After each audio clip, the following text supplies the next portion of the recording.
आपकी गली में ऐसे बहुत सारे लड़के होंगे जिनके पास कोई ढंग की जॉब नहीं है। ढंग की जॉब उनके पास इसलिए नहीं है क्योंकि उनके पास ना तो कोई ढंग की एजुकेशनल क्वालिफिकेशन है, ना ही उनके पास कोई टेक्निकल स्किल्स है। याद कीजिए, ये वही लड़के हैं जो आज से कुछ साल पहले सोशल मीडिया पर इंस्टाग्राम, टिकटॉक, वीगो, बहुत सारे ऐसे एंटरटेनमेंट वाले सोशल मीडिया ऐप थे जिन पर जाकर ये अपने गुंडे मवाली टाइप के दोस्तों के साथ अपनी बदमाशी वाली वीडियो बनाया करते थे। और इनकी रील्स के अंदर जो गाने बजा करते थे वो कुछ इस तरह से होते थे, बदमाश थे, बदमाश है, बदमाश रहेंगे। तो और गाने के साथ साथ इन्होंने अपने हाथ को ही बंदूक बना लिया था। अपनी हर रील्स में ये अपने मैले कुचेले, गंदे, टपोरी, गुंडे मवाली टाइप के फटे टूटे कपड़े पहनने वाले दोस्तों के साथ मिलकर, जिनके बाल भी खड़े रहते थे, जिनके टखनों पर मैल चढ़ा रहता था, उनके टखनों पर हाथों में बहुत सारे धागे बंधे रहते थे। कुछ लड़कों के हाथों में अंगूठियां भी होती थी, वो भी नकली होती थी। और इनके गले पे, कान पे, शोल्डर पे, कंधों पे, हाथ में, पैर में, कमर में, छाती पर पता नहीं कौन कौन से टैटूज बने होते थे। और उस स्थिति के साथ ये लोग अपने हाथ को बंदूक बनाते थे और ढिशक्यां वाली पोज देते थे। और ये वीडियो बनाकर उस समय इतने खुश होते थे कि इनको लगता था इनके फॉलोअर्स बढ़ रहे हैं, इनके लाइक्स बढ़ रहे हैं, लोग इनको जान रहे हैं, इनको पहचान रहे हैं। इनके बाल हमेशा यहां से बिल्कुल सफा चट रहते थे, बाल खड़े रहते थे, बार बार बालों में हाथ डालने की इनकी खास आदत होती थी। इनके दांत बिल्कुल पीले रहते थे और इनकी गर्दन पे मैल चढ़ रहा होता था। और इसके अलावा फटी जींस पहनना इनकी पहली प्रायोरिटी होती थी। इनकी शर्ट के ऊपर के 2 बटन खुले रहते थे और कॉलर यहां की बजाय पीछे जा रही होती थी। और ये ऐसे अकड़ अकड़ के, ऐसे करके चलते थे रोड पे और ये दिखाने की कोशिश करते थे कि ये बिल्कुल जवान हो चुके हैं, ये कितने बदमाश हो चुके हैं। इनका कहर है पूरे मोहल्ले में, शहर के लोग इनसे कांपते हैं। सोशल मीडिया पर 1-2 वीडियो पर इनके अगर हजारों में लाइक्स आ जाते थे या फिर कुछ 100-200 कमेंट्स आ जाते थे तो ये अपने आप को इंडिया का सबसे बड़ा सेलिब्रिटी मान लिया करते थे। अब आज इन लोगों की जमीनी हालत आप जब जाकर देखोगे, क्योंकि मैं इनको बड़े नजदीक से देखता हूं, ये वो लड़के हैं जो इस समय सुबह उठते हैं और सुबह उठ के सबसे पहले ये कहां जाते हैं, चौराहे पर अपने औजार लेकर, और वहां जाकर ये मजदूरों की भीड़ में खड़े हो जाते हैं। ये वही लड़के हैं जो मजदूरों की भीड़ में खड़े रहते हैं। ये वही लड़के हैं जो नाई की दुकान पर नाई के द्वारा काटे गए बालों को झाड़ू से साफ करके डस्टबिन में भर के और फिर डस्टबिन में भरते हैं, फिर डस्टबिन को कंधे पर लटकाकर या बोरे में डालकर सारे कचरे को और कचरा दान तक या कचरा वाली गाड़ी तक फेंक कर आते हैं। ये वही लड़के हैं जो किसी न किसी साहूकार की दुकान पर, किसी ऑफिस में या किसी कंपनी में झाड़ू मारते हैं। ये वही लड़के हैं जो किसी न किसी कंपनी या किसी ऑफिस या किसी दुकान में अपने से सीनियर्स के लिए चाय नाश्ता तैयार कर रहे होते हैं। ये वही लड़के हैं जो शाम को फटका मारने के बाद में, अपनी मजदूरी करने के बाद में अपने मोहल्ले में, अपने घरों में आते हैं और शाम को अपने अपने स्मार्टफोन लेके लग जाते हैं फ्री फायर खेलने में, लूडो खेलने में। और आज तक इन्होंने चवन्नी नहीं जीती है और ना ही कभी जीत पाएंगे, क्योंकि ये लोग केवल अपना 1.5 GB डेटा जो है उसको ठिकाना लगाते हैं। और ये वही लड़के हैं जिनके परिवार के महान सदस्य अपने इन बिगड़े नवाबों के लिए किसी इज्जतदार खानदानी परिवार की एक सभ्य, सुशील, सुंदर और पढ़ी लिखी लड़कियां बहू के रूप में ढूंढ रही होती हैं, ताकि वो लड़कियां इनसे शादी करके इनकी गृहस्थी बसाए और इनके वंश को आगे बढ़ाए। अब आप ही सोचिए, इन नालायकों की असलियत जानने के बाद क्या कोई भी समझदार परिवार के माता पिता और भाई अपनी बहन और अपनी बेटी की शादियां इन नकारों से करेंगे?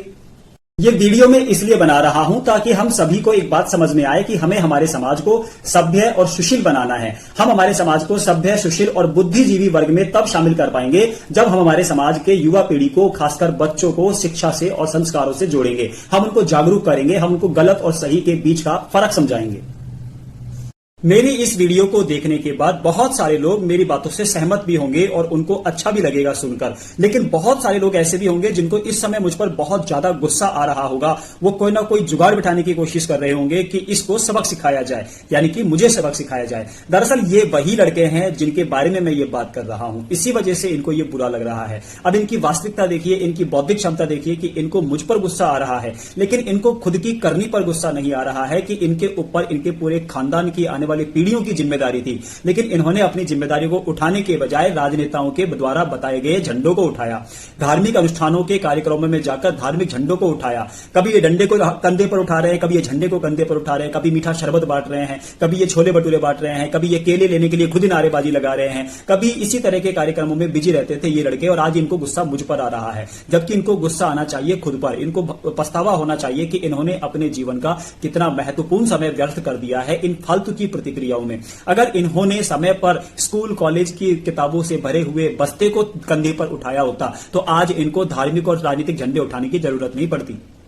एक तरफ जहां दूसरे जिम्मेदार पढ़े लिखे परिवार के लड़के अपने गांव से छोड़कर शहरों में आते हैं पढ़ने के लिए और पढ़ने के लिए, प्रतियोगी परीक्षाओं की तैयारी करने के लिए। वहीं हमारे यहाँ के लड़के अपने मोबाइल पर आए हुए मैसेज तक को नहीं पढ़ सकते, अपने व्हाट्सएप पर आए हुए मैसेज तक को नहीं पढ़ सकते हैं। आप उनको ओटीपी भेजेंगे तो वो ओटीपी नहीं पढ़ सकते हैं, ओटीपी पढ़ के आपको नहीं बता सकते हैं। ऐसी हालत हो चुकी है हमारे आसपास के गली मोहल्ले बस्ती समाज की। और ऐसी बस्ती को सुधारने के लिए अगर कोई व्यक्ति अपने कंधों पर जिम्मेदारी ले रहा है तो उस व्यक्ति का साथ देने के बजाय उसकी टांग खिंचाई में लग जाते हैं हमारे ही आसपास के लोग। भारतीय संविधान निर्माता, 32 डिग्री धारक और 9 भाषाओं के ज्ञाता, विश्व रत्न, ज्ञान के प्रतीक, एक जाने माने वकील और इसके अलावा एक प्रतिष्ठित प्रोफेसर, अर्थशास्त्री, समाजशास्त्री, राजनेता, कुल मिलाकर ये कह लीजिए कि आधुनिक भारत के पिता डॉक्टर बाबा साहब भीमराव अंबेडकर का मूल मंत्र था, शिक्षित बनो, संगठित रहो, संघर्ष करो। डॉक्टर अंबेडकर ने यही कहा था कि शिक्षा शेरनी का दूध है, जो पिएगा वो दहाड़ेगा। लेकिन हमारे इन नालायक लड़कों ने शिक्षा जैसी शेरनी का दूध को पीने से इनकार कर दिया और इनका ध्यान लग गया अंट संट अनाप शनाप उन कार्यों में जिनकी वजह से आज ये दर दर की ठोकरें खा रहे हैं।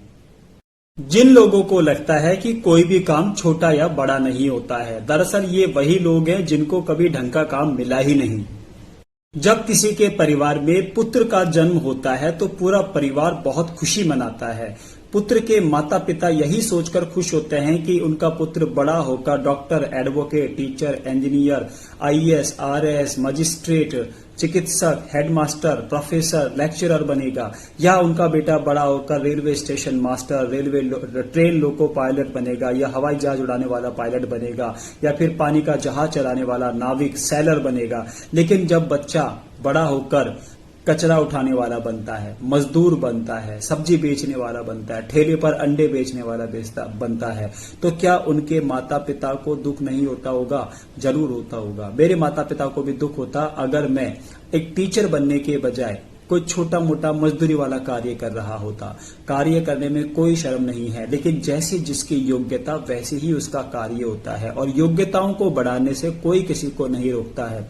26 जनवरी 1950 को डॉक्टर बाबा साहब द्वारा निर्मित भारतीय संविधान में तमाम मौलिक अधिकार प्रदान किए गए थे। उस समय की सभी अछूत जातियों को शिक्षा का अधिकार दिया गया था, रोजगार का अधिकार दिया गया था, राजनीति में जाने का अधिकार दिया गया था। लेकिन उसके बावजूद भी अगर आप शिक्षित नहीं हो पाए हैं तो इसका मतलब कमियां आप में है। इसलिए हाथ जोड़कर, शीश झुकाकर, विनम्रता पूर्वक वीडियो देखने वाले मेरे समाज के तमाम लोगों से मैं एक ही बात कहूंगा, खासकर मेरे समाज के उन शीर्ष नेताओं से, उन अध्यक्ष महोदयों से, उन सरपंचों से जिन्होंने समाज के नाम की पगड़ी अपने सिर पर पहनी हुई है, जो समाज के नाम से आगे बढ़ते हैं और समाज को हमेशा आगे बढ़ाने का प्रयास करते हैं कि जो गलतियां हमारे समाज के युवाओं के द्वारा, बच्चों के द्वारा, परिवारों के द्वारा की जा चुकी हैं, उनको दोबारा ना दोहराया जाए। इसके लिए भी आपको कोई ना कोई बुनियादी स्तर पर, जमीनी स्तर पर कदम उठाना होगा। आपको हमारे युवा पीढ़ी को, हमारे समाज के बच्चों को बेहतर शिक्षा से जोड़ना होगा।